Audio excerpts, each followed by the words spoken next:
Good evening. This is CTV News for Thursday, August the 8th. I'm Sonia Shrivastava. We are following a number of stories for you. The dangers of texting and driving and a consumer alert about water-damaged cars. Good evening. Well, are you in the market to buy a car? Well, buyer beware. Thousands of water-damaged vehicles from Hurricane Sandy are now showing up on used lots. Earlier, I had a chance to talk to John Townsend from AAA Midatlantic, who has some tips to keep you from becoming a victim. Entire parking lots of cars completely flooded. Images like this one were very common during Hurricane Sandy last year, and now officials with AAA are worried that you, the consumer, might get stuck with a washed-out car. Think about this. About 250,000 cars, 250,000 cars were damaged or flooded in Hurricane Sandy. And now it's estimated that about 210,000 of those are already back on the road.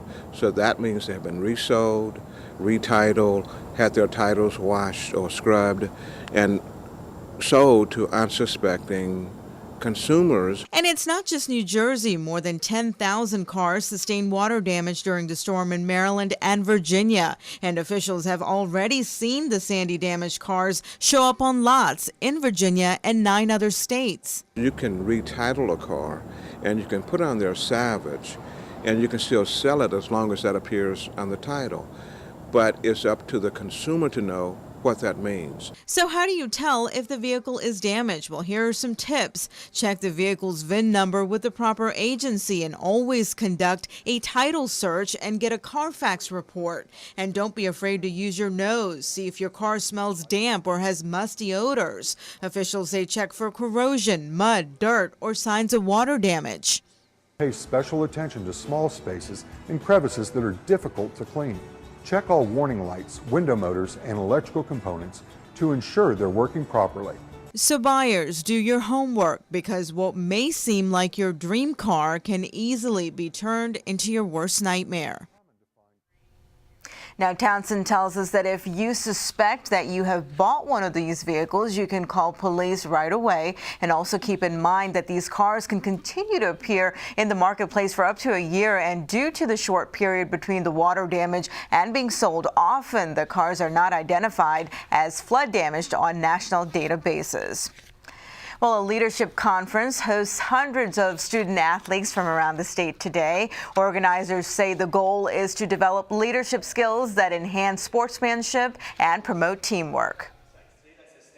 Remind them they're the future leaders. They're the ones that need to set the example. And I think when they go back to their local jurisdictions, to their schools, they can be role models for telling them about the things they've learned here today.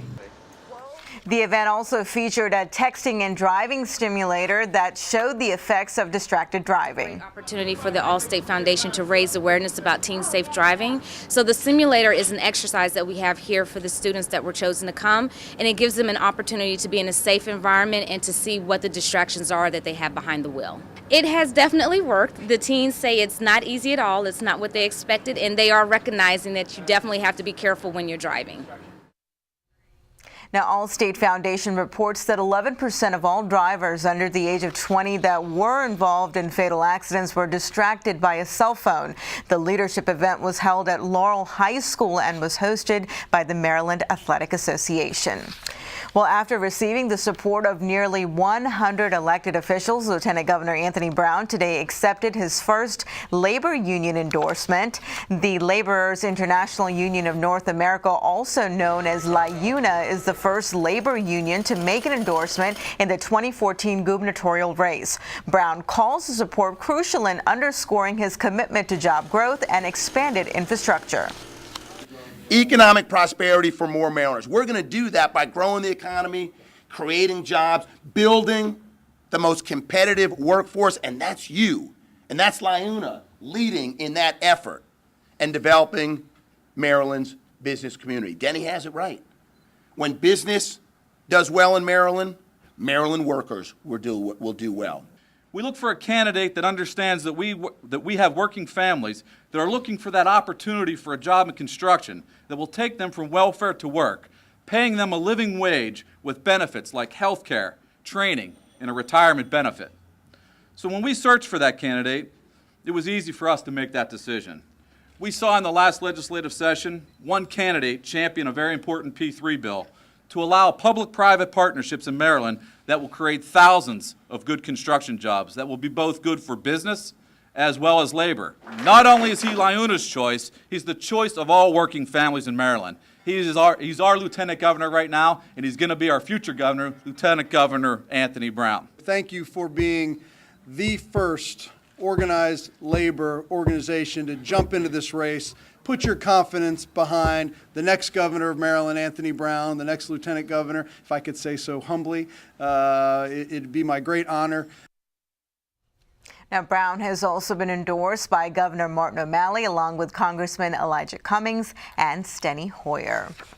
Well, a new call center that helps residents learn more about health care reform is now open in Baltimore. Workers, some who are bilingual, will explain health coverage and financial assistance options. Experts say it's important for people to get their questions answered ahead of the start of the enrollment process on October 1st.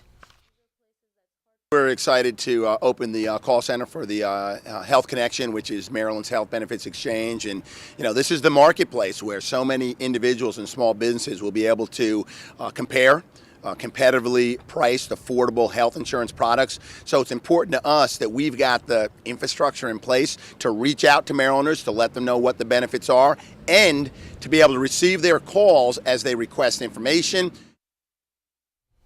The toll-free number is 1-855-642-8572. The center is open on weekdays from 8 in the morning to 6 in the evening. Starting October 1st, it will be open 7 days a week until March 31st, when the enrollment period ends.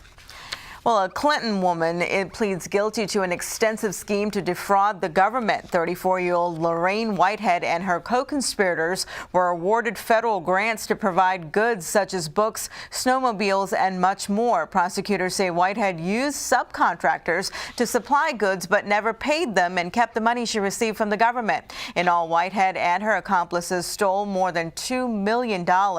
She faces a maximum of 20 years in prison.